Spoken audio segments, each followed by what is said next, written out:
Skateboarding content is without a doubt in a decline right now.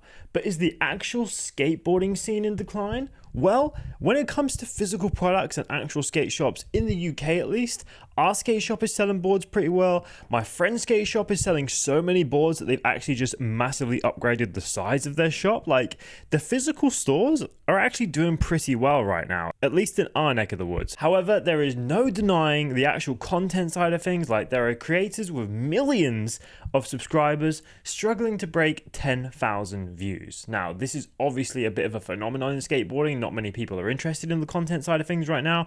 Or is it just getting stale and people aren't innovating / creating enough? With that being said, we're going to go into every OG skateboarder YouTuber's channel today, have a look at their content, how it's been going, what they've been up to, what they've changed, and then we're going to check the view stats to see if these guys are still making enough bread to make skateboarding content worth it in 2025. So starting with one of my favorite OG skateboard YouTubers, the wholesome king himself, John Hill.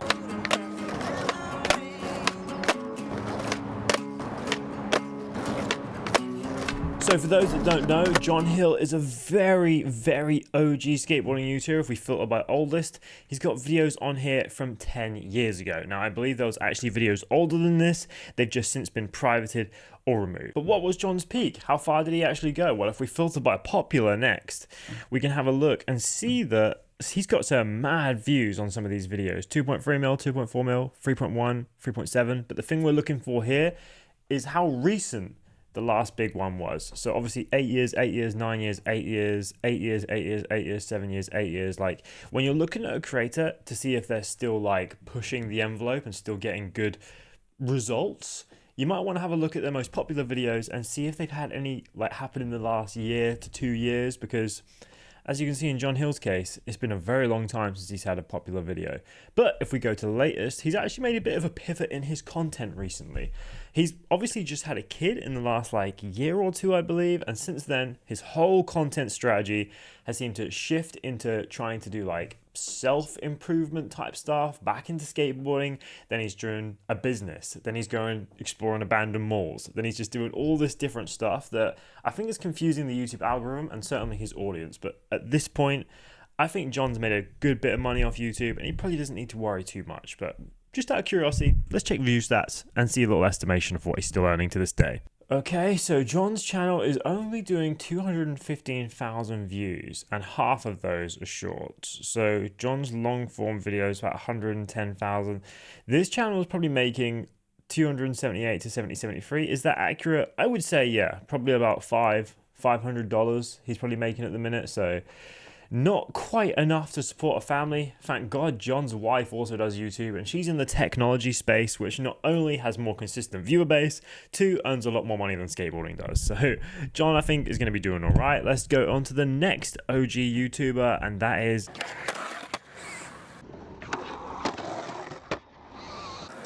Ninja Lifestyle. Now, again, this guy is one of the oldest ones on here at 14 years old. Obviously, skateboarding didn't really start till this one, but still, the channel's been going for a while. Now, if we look at the most popular, 7 years ago, 8 years ago, there is a little bit of something weird with Ninja Lifestyle. The fact that he's like this kid Ryden, who I believe is Andy Schrock's son. Like, he has been used for a lot of content here, and obviously, fair enough, it's been getting views, and all of his popular videos are this kid, which is a little bit weird.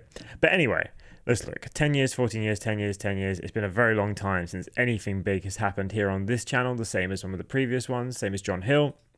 Let's go to the latest.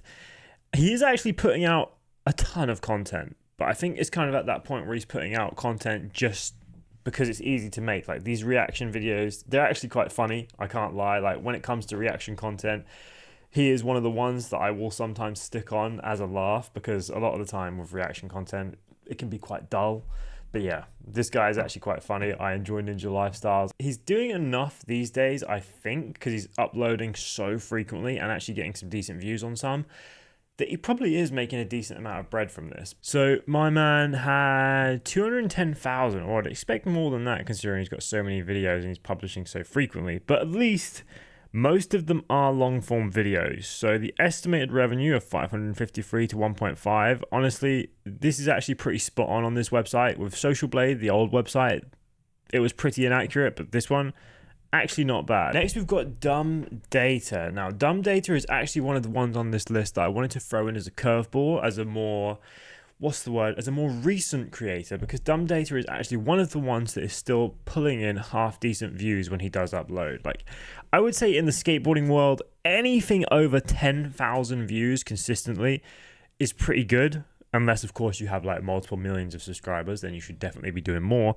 But if you've got like anywhere from 10,000 subs to a couple of 100,000 subs, 10,000 views is okay. Like, obviously, if you've got like 200k subs, you probably want to aim for like 20, 30k views. But yeah, Dumb Data is actually doing pretty good. But how old has he been on YouTube for? 3 years. Literally probably started almost exactly the same time as I did then when it comes to YouTube, because I've been doing YouTube for about 3 years at this point. Let's go popular. Obviously, his most popular one was about Braille, as is a couple of my most popular ones are about Braille. But yeah, that's just the way it is when you do commentary in the skateboarding world, apparently. So Dumb Data doesn't upload that frequently, but it seems he's been getting about 72,000 long form views. His current channel seems to be one of them ones where it only really gains views when he posts. Like, not a lot of his content is quote unquote evergreen. Now, if you don't know what evergreen content is, it's something that people would search for, people would find without it being recommended to them. So like a tutorial, for example, a how to ollie video is evergreen content because people are always going to be Googling or YouTubing how to ollie. And it's just something that people want to find out. They seek it out, you know, that's evergreen content because it will always get views. When it comes to my channel, the reason why I get good revenue consistently is because some of my biggest videos are tutorials. So I don't have to keep making content to keep earning money.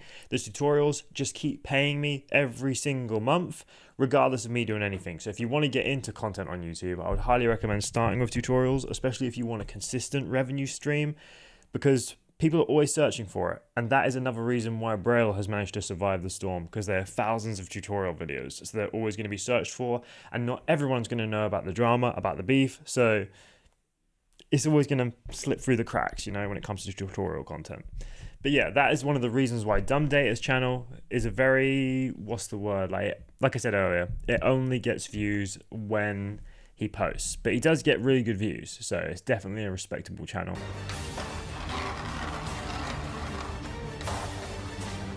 Alright, for some reason the audio got messed up here, so I had to re-record. But anyway, I was just saying that the Braille thing has been covered to high heaven, so we're not going to dwell on too much here. But it's simple. The main reason why this channel is still managing to survive and still managing to pay Aaron's bills is because of what I just told you about evergreen content. Most of their content is tutorials, and a bunch of this stuff is things that people would search for or want to watch no matter the time period. You know, if we go to the popular ones, Glass Skateboard, again, all these like 10 plus million ones are all like phenomenons. And then there's obviously tutorials with millions of views. And when people see a tutorial with millions of views, that's one they're likely going to click, which is why when people are coming into skateboarding, they might not know the beef between Aaron Cairo and the rest of the people.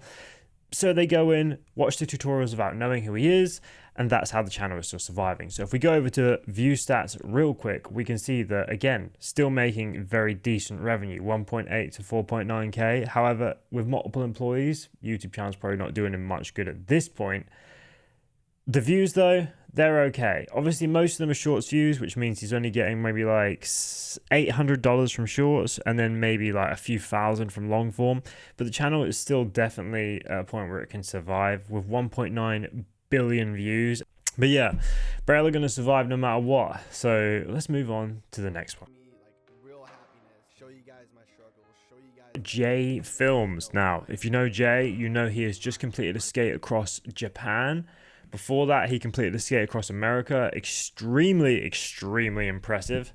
There is a few people questioning the donations that were made and where they went, because there wasn't like a full breakdown of how much was donated and exactly how much was spent on what. So there are a few people out there, especially a couple that keep questioning me and saying, is Jay scamming his audience? Is he doing this? Is he doing that?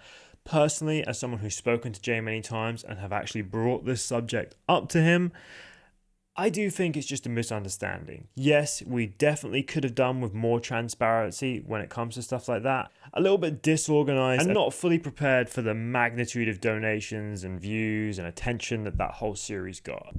But anyway, back to the channel. If we go to the oldest and have a look, 2 years ago, next chapter, I would assume he's deleted some videos before this because you don't really start your first video with next chapter. Popular, again, he's been 4 months, 2 years, 10 months, 9 months. So yep, Jay is still very much in his prime, it seems. But what is he making? What is this channel making? Like, I'm curious because obviously he posted every day for like 2 months recently. So let's jump in and have a look. All right, here we go. We're in. So Jay gets about 35k long views, about 60k short views. Actually, way less than I was expecting. Estimated revenue $24 to $79. If we go over to Louise Mora, our next channel I wanted to have a look at here. This is a guy again who's kind of been breaking the mold. His channel doesn't really fit everyone else's aesthetic. 13 years, 11 years, 10 years, again, super old. A lot of these channels have been around longer than the furniture at YouTube, to be honest with you. If we go on the popular, 5 years ago, 27 million views. Day with a 3-year-old skater in Tokyo. Brother. That viewership is freaking crazy. 14 mil, 10 mil, 9.2 mil, like that year, 5-6 years ago, bro was making money. No wonder he doesn't upload very much now. He doesn't need to. He's got some serious views on some of these videos. Anyway, go to the latest. He's still holding it down. Over 100k on every video. I'd say like a good skateboard content creator gets like 10 to 30k, but the best ones all get over 100,000 pretty much on a consistent basis, which again, if you're showing something unique like Louise Mora is doing now, if you're showing something unique and you're not doing the same thing as other people, you're definitely going to get more of a viewership. However, the CPM, like the money you get paid for his popular videos, will be a bit lower, just because if your audience is watching from like an Asian country, the RPM tends to be a bit lower. That's not me being weird, that's just how it is. It's how it happens. If we go over to Louise Mora's channel stats, you can see that even today he does 575,000 long views, which is actually really good. And again, the estimated revenue is really low because my channel makes more than this in revenue, makes more than 1.2k, and it gets 1/3 of the long views. So yeah, the RPM is going to be a bit lower because of the audience that's watching the content is going to be like half Western, half Eastern, but I would say there's still a very, very low estimate, like 1.5, 2.5k, something like that. Louise Mora is definitely doing all right with this. But then again, he's got businesses, he's got Erased, he's got an ownership stake in the Kai, so Louise isn't worrying. Next up, we've got Johnny Geger, one of my absolute favorites. This guy, a true YouTube OG with one of the coolest first videos out of every skateboarder, if not the coolest. So go check out the stop motion skateboarding. Honestly, deserves millions of views, not thousands, just because it's one of them things, and especially 14 years ago. I'm surprised it didn't go viral. Anyway, Johnny's popular videos, while he has had quite a few over the years, he's still got them in the last 5, which is decent. 5 years, 4 years, a couple with 9 and 6. We've got 2 years on that one. Very, very good, consistent content. So obviously Johnny is still very much at the top of his game, I would say so. Or maybe he slowed down a little bit recently, but still putting out some great content. He's still doing very consistent views, 25k, 51, 16, 10, 116, 19, which is good to see. And he's obviously got the Patreon as well, which if you're not subscribed, I would highly recommend Johnny Geger's Patreon out of any other skateboard creator. When it comes to his view stats, is he still making enough to survive on YouTube? Not from views, I don't think so. He's getting about 300,000 a month according to this, with about half and half, 150k long form, 190k shorts, so about 60-40, and apparently making about $300, which I think is very low. That's a very low estimate. He's definitely making more than that, especially considering he's from Switzerland, which I know might sound of a weird thing to say, but when I was in Switzerland making content there, for some reason my RPM, which is how much you make per 1,000 views, just shot up like triple of what it normally is. Don't know if that's normal, but again, I think this is a super low estimate. I would say it's at least like 500 to 750. Yeah, that's Johnny Geger. Next, we've got Mr. Brian Arnette, who recently actually left the skateboarding niche and got himself in a lot of trouble. With a now deleted video, he basically went around in and out saying a bunch of things, like he got fake customers to come up and say, oh, I found a condom in my food, or I found a rat in my dinner, like shit like that. Like very, very stupid things to say that will obviously get you sued. But while he did think there might be some consequences, he didn't fully think it through and is now being sued by In-N-Out, which obviously we've covered that in a previous video, so I won't go too deep into it.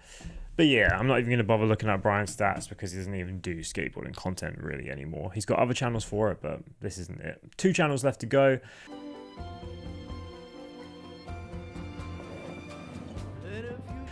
First one is Ricky Glazer. Now, Ricky, 566k subs, pulling in 1.5k on the previous video. That is not very good at all, but hopefully it's a sponsored video. I know it's only 5 minutes long, so I don't know. Ricky is the oldest one on this entire list at 15 years for his oldest video. And he's doing a Strictly Skate video editing training series. But yeah, started video editing, then moved over to skateboarding. Some good views on some of these older videos, but let's go to popular. So his most popular long form video was actually posted a year ago, 2 years, 1 year. So he's actually still very much in his prime. But the most recent videos, the thing is of Ricky's channel, is the viewership is so inconsistent. Like we've got, literally if we go from the start, 75, 12, 54, 4, 46, 2, 9.5, 1.5. Like the viewership is so inconsistent with Ricky, it's actually quite weird. But I'm going to go over to view stats. Alright, here we are. Ricky's pulling in 350k long views and 200k short views. That's actually not bad at all. 885 to 2.5k revenue. So this is why it's weird for me. Yeah, that revenue is like twice as high as Luis's on the estimate, but yet he's got like half the views. But yeah, I'd say the estimate for Ricky is actually pretty close, to be honest. He's probably making like $1,500 to $2,500 a month. But a lot of these channels aren't really growing in subscribers. Pretty much all of them we've seen are only growing like 1k a month. If you are getting into skateboarding content, just remember this, that if you do want to gain subs, you make shorts. If you want to gain money, you make long form. It's as simple as that.